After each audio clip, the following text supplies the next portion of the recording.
Second. Motion and a second. Any discussion? Yes, just wanted to confirm it's only about when you plan to advertise?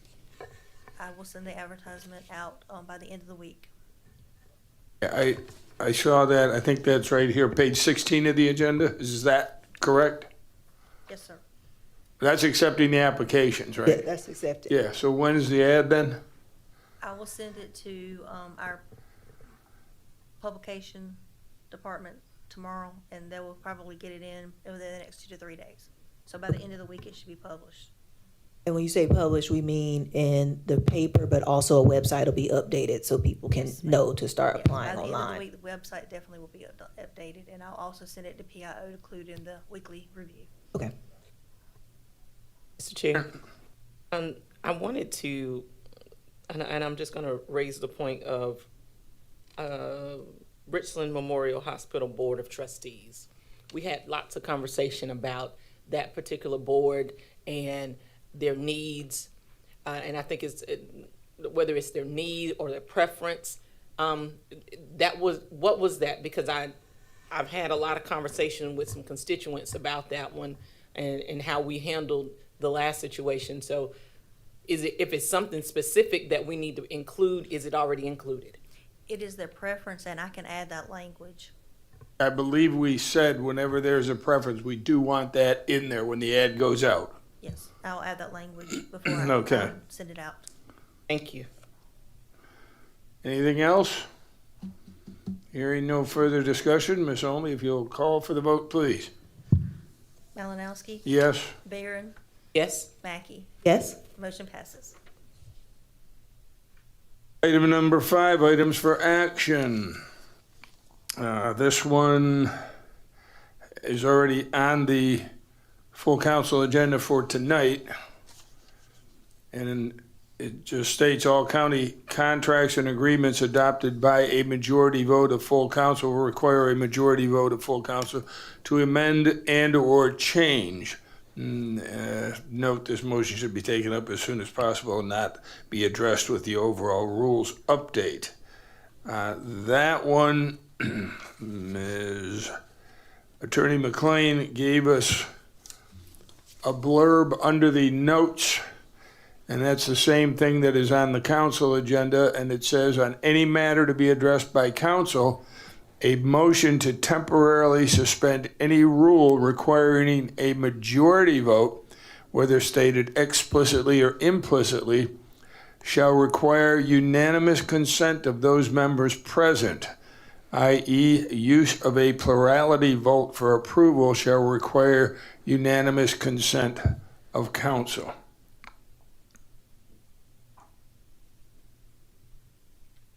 I personally disagree with that. We do everything else with either majority vote or 2/3 vote, with the exceptions of if someone wants a resolution or proclamation, we ask for unanimous consent. I don't see why we would have to have unanimous consent to temporarily suspend a rule that normally requires a majority vote. Mr. Chair? I believe at the previous meeting, I recall that we talked about Attorney McLean maybe giving us some examples. Yeah, we did.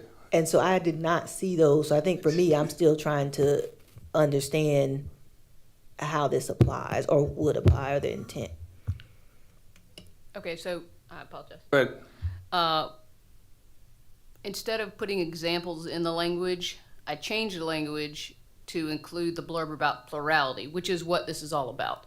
This is, can you pass a motion with less than the majority, which is a plurality? So that's how instead of actually adding examples of how it would work, I put that language in, but if it's still not clear, I can try again. It just was my version of trying to make I think I was just looking for something. I thought there was like more, so I was just looking for more. yeah. But got it. If you need something else, then I can still work on it. Well, that's what I kind of was questioning here. That if you're looking for a plurality vote, then you need unanimous consent to get the plurality vote. That just seems like we're doing Double work. two things here, right? You are going to need to do double work, but that was what the original motion was. So the motion maker wants you to have to go to some trouble to be able to use a plurality. He doesn't want you to be able to just make a motion that, you know, A, B, and C. He wants you to everybody to know that the possibility is you're going to elect or you're going to pass a motion with 4 votes. And so he wants you to go to trouble to do it. Doesn't mean you have to agree with that. I just think that is the point. He wants you to take some trouble to know that, you know, you're going to pass something with less than a majority of council. If that were to be approved by the full council, we would then have to put that into our rules, correct? That's correct. Okay. Ms. Barron? Thank you for explaining it like that, because I had so many question marks on this paper. It is confusing, and I know I don't know what an easy way to make all that work, but I think the point of it is to cause a disruption and have everybody say, this is what we're doing, and that's fine, but everybody needs to agree on it. And, you know, whether you agree with that or not is, you know, it's up to you. So to that point, I think if we are going to go to the extent of changing how we traditionally do business, we should probably take a couple of steps to make sure, because I you know, this could be worst case. Let's look at worst case scenario. It could be, you know, God forbid, one of us go vigilante and try to come up with something that they're trying to slide through. You know, I'm looking at worst case scenario. So, you know, with that, I would want someone to know, hey, we've got to take step 1, 2, and 3 if you're going to change the rules and what the voting process is. So to that degree, I do agree with what you're saying. I just don't know that I agree with the motion and its intent. I don't think that's where I am on it. Yeah, I think you're going to have more non-unanimous consents in any motion that comes forward, and we'll never get a plurality vote. If that's the case, maybe it should just be stated plurality votes are not allowed. And it has to be a majority. That would work as well and probably make more sense than having to vote on it every time. But that's not what the motion was, but I'd be an Right. alternate for that, yeah. Are there other elected bodies that use plurality votes, or don't you know? It's not common and it's not favored, but it is allowed, so it's going to be per the body. Yes, there are some. And the Okay, way so that it's allowed per Robert's rules. correct, it Okay. is. It's just not a favored practice because majority is always the And favored. the fact that if we don't have a specific council rule, we follow Robert's rules, that plurality vote at that time that brought this all about was correct. Correct. Okay.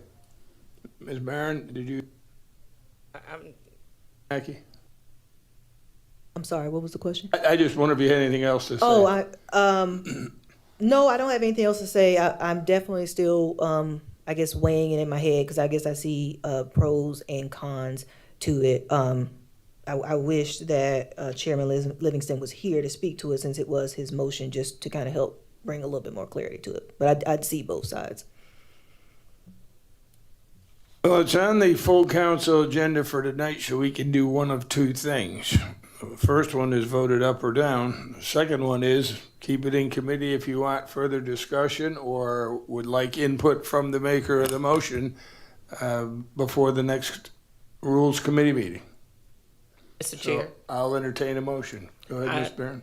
I move to keep this item in committee and allow for the maker of the motion to provide us some additional information and input. Second. Hey, the motion is to keep in committee and request from the maker of the motion to provide input to the committee prior to the next meeting. So, Ms. Only, I will make that announcement when we get to the full council for this one. So we've got a motion to keep it here and a second. Any additional discussion? Hearing none, Ms. Only? Malinowski, Yes. Barron, Yes. Mackey. Yes. Motion Okay. passes.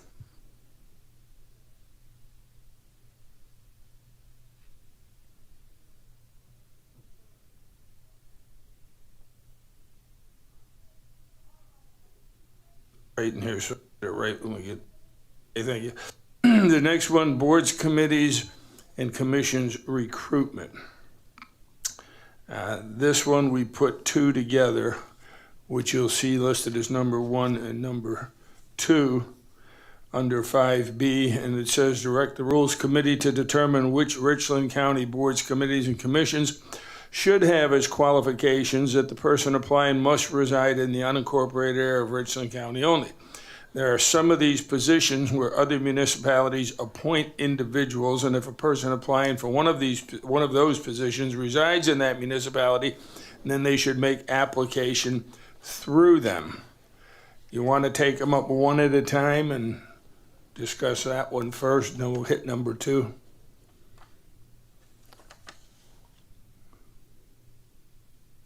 Okay.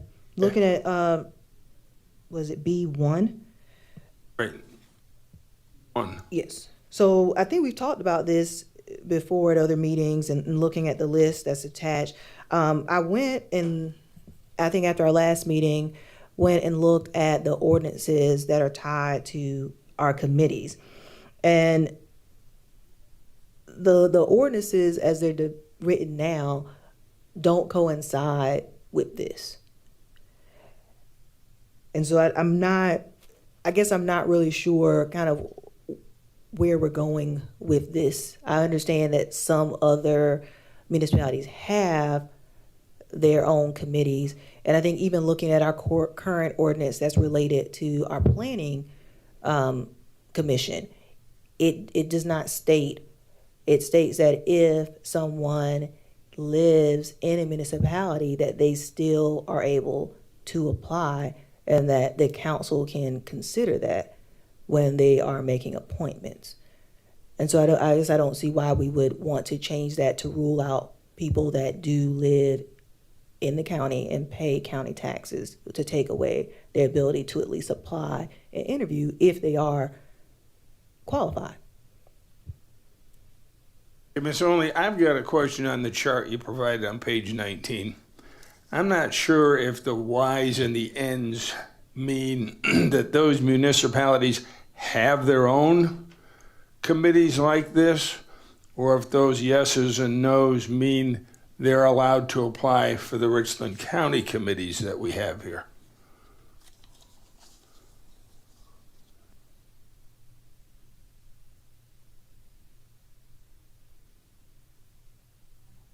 You don't know.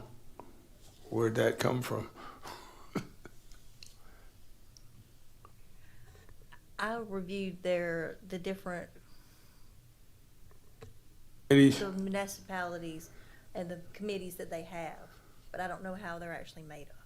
Does that make sense? So these Ys and Ns are merely referring to the fact that these municipalities either do or do not have these particular committees. Yes, ma'am, sorry. Okay. Well, that clarifies that. And I guess I would just take the very first one, accommodations tax. You can live in the city of Columbia, and you're saying the city of Columbia does not give 1 penny to the unincorporated Richland County when it's time to spend their accommodations tax. Yet we, in the unincorporated area of Richland County, do give money not just to Columbia but other municipalities within Richland County, because we're generous that way. And based on the fact the city's accommodation tax won't give anything outside of the city, I would question why should a member that doesn't reside in the unincorporated area have a say on what's collected in the unincorporated area, possibly going back into the city. We could wind up with that committee just filled with nothing but municipality people who are looking out for their municipalities. And talk about having more than one bite of the apple. That's exactly what I believe is happening here when you start appointing these people that have their own committees and don't allow anyone but their residents to sit on those committees. So that's where I'm coming from on it, that they're getting more than one chance to get monies, not just from their own in-house group, but from an outside group as well. Mr. Chair, I could see that. I could see how you would not want, accommodations, planning, many of these organizations. I could see how you wouldn't want everyone on that committee to be from a certain municipality, right? And I believe that's part of our job. When we are looking at appointing, we look at, all of those things when we're looking at people. We look at their background, their experience, what they would bring, where they're from. I think all of those play into how we appoint people to different committees. But I just don't think it's right to completely exclude someone who is a county resident, who does pay county taxes, to exclude them from the ability to apply and have an interview for a board that they could have very, very good knowledge and serve. And many, you may live in the city of Columbia, yes, which if we look at the map, the city of Columbia spreads out in many different areas across the county. But you could very much work and shop in unincorporated Richland County every day. And you're just as much a part of the county as you are the city. And so I just feel like it's just not fair, I think, to leave them out. They are taxpayers as well. Oh, and they've chosen to live in the city and pay that additional tax. They can live out in the unincorporated area and pay just one tax. I think it's not fair to allow them to have an opportunity to have a say over individuals who don't reside where they do. And it could be a very major decision that their vote and being cast creates. Why do we all have to reside within the district that we represent as county council members? Why not just say, well, I'd really like to represent Miss Newton's area down in Lower Richland, because I know a lot of people down there and I think I can do a good job for them. So just 'cause I'm still living in the county, why can't I represent that area? And I think this argument is true on the reverse, right? Folks that could run for a City of Columbia seat live in Richland County too. Not when it comes to planning commission or accommodations tax committees. Correct. For those committees, yes, but we're talking about committees as a whole. And so going back to the Planning Commission, like I stated, in our current ordinance now, as it states, we address that. We address folks that are not living in unincorporated Richland County. And we discuss in the ordinance that it is up to the Rules and Appointments Committee to look at that and evaluate. But it doesn't state that we should not give them the opportunity to apply or even be interviewed. And I'm not saying for every board commission committee. I'm only saying for specific ones that actually affect what happens in the unincorporated area, that the individuals should be represented by people that reside there and also can be affected by what their vote does. That's all I'm saying. And it would be up to this committee then to go and create those rules based on what decisions they feel those committees would be. Not all of them, I know that. I mean, we've got, like I said before, the library. It's throughout the county and in the municipality. So those people should come from anywhere. The zoo, Historic Columbia, and on, several of them. I would definitely like to see which committees we're referring to, because I don't think this list has helped me. So when looking at this initial motion, I took it as we wanted to do that for all committees. And no, I just don't I see think what that's you're right. saying. And so I would like clarity on, well, which ones are we saying to Okay. really make sure that that's even fair to our residents? Because right now, I assumed it was everything on this list. No, it's not. Okay. I will take Miss Newton. Barron wasn't there. Miss Barron? So I think, I don't know if I shared this in conversation, but it's really similar. I put myself in this situation and as my filter, and I live in Blythewood. My business is in Forest Acres, and there are lots of things and lots to say that I'd like to have in Forest Acres as a business owner, and I have had the opportunity to have that say because of where my business was located. I don't live in Forest Acres, but I've had opportunity to impact what goes on in that area.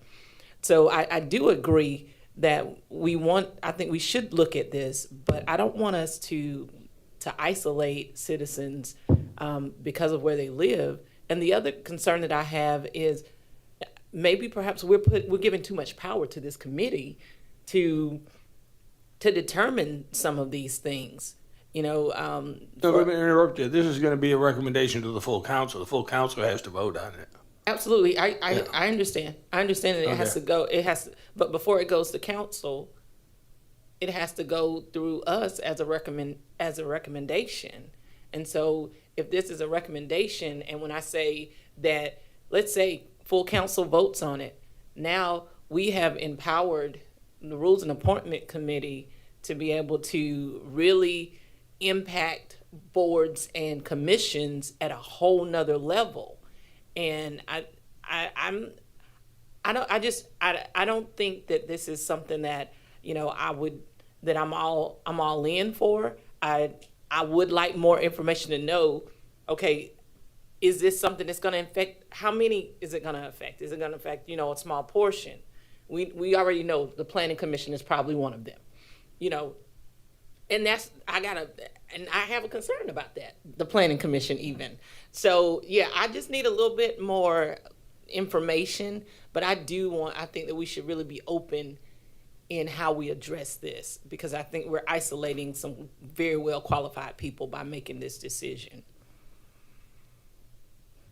You, Ms. Newton. Thank you, Mr. Chair.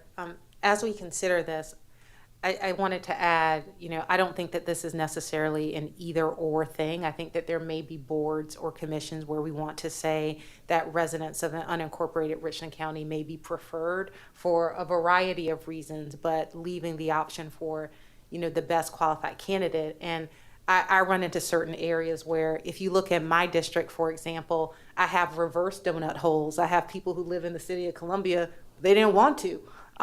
They never wanted to. They moved where they moved specifically because they didn't want to live in the city of Columbia, and they got annexed. But all around them is unincorporated Richland County. So you have that on one end, where there are people who live in Lower Richland just like everybody else. And quite frankly, they are surprised to find out, and my constituents are surprised to find out some of these areas are in the city of Columbia. And I think it's important for us to look at qualifications. And then at the same time, I've seen cases where we may have somebody who might have a residence in the city of Columbia, but because of their work that is directly related to the commission that they're applying for, they are all around Richland County, in some cases more than other people. And so if there are certain cases where I think it's preferred, I think it gives you that option, because I know I live in unincorporated Richland County, my next door neighbor, and I could hit their house with a rock, and it's not because I can throw far.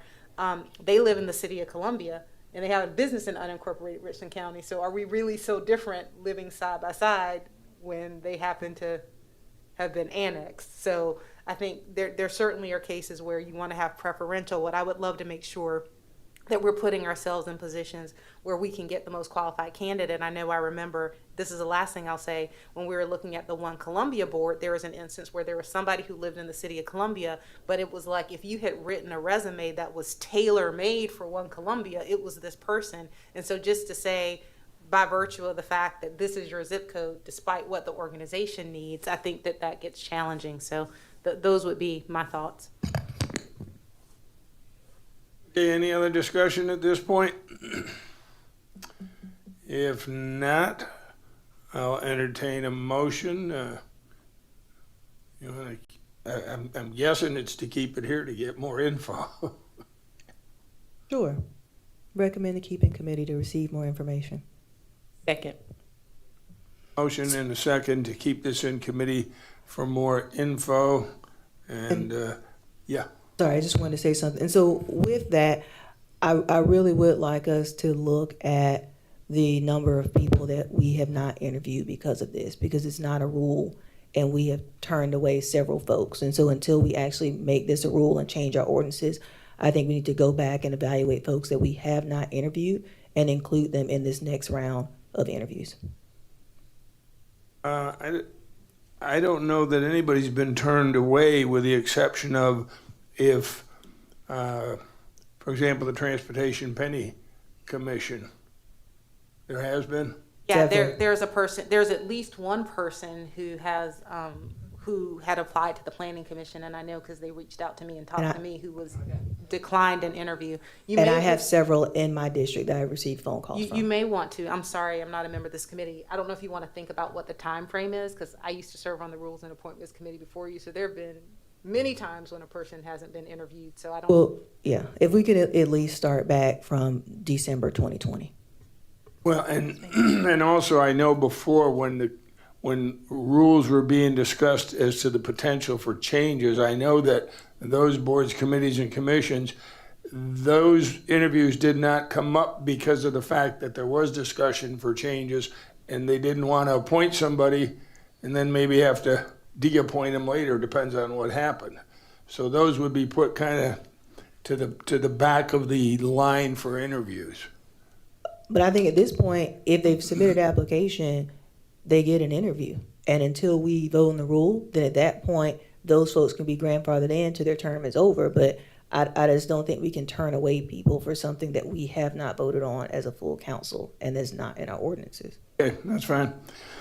Okay, any other discussion? Hearing none, Ms. Only, if you'll call for the vote to keep this in committee? Malinowski, Yes. Barron, Yes. Mackey. Yes. Motion passes.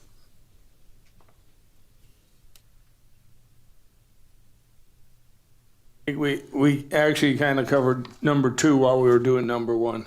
That motion was for all of it, right? For all of B, 1 and 2? Yes. Right, okay. Okay. Go ahead, Ms. Barron. Thank you so much, Mr. Chair. The only other thing I wanted just to mention, and I'll let you as chair decide how to handle this, but also in just reviewing our ordinances related to committees, there appeared to be some committees that were in our ordinances that we are not advertising for or filling seats. And maybe there's just, historical information I'm not aware of that these committees are not operating, but the ordinance doesn't reflect that. And then also our ordinance stated that these committees are required to report attendance on a quarterly basis. And I don't recall us receiving this. So I really would like us to look into implementing that, because I think it's good to see if we're appointing people, what is their attendance? Are they actually showing up to these meetings? Are these committees meeting for us to evaluate their performance? Ms. Mackey, did you keep those ordinances? Did you print them out? I did not print them out. I looked online to save some paper. But you want me to send the numbers to you? Well, I'm just wondering, send the which committees they are you're referring to. I'm either to the clerk or to all of us, so we Okay. can take a look at it and then get discussing it on that one. If Will you do. don't mind. Will do. Thank you very much. Anything else?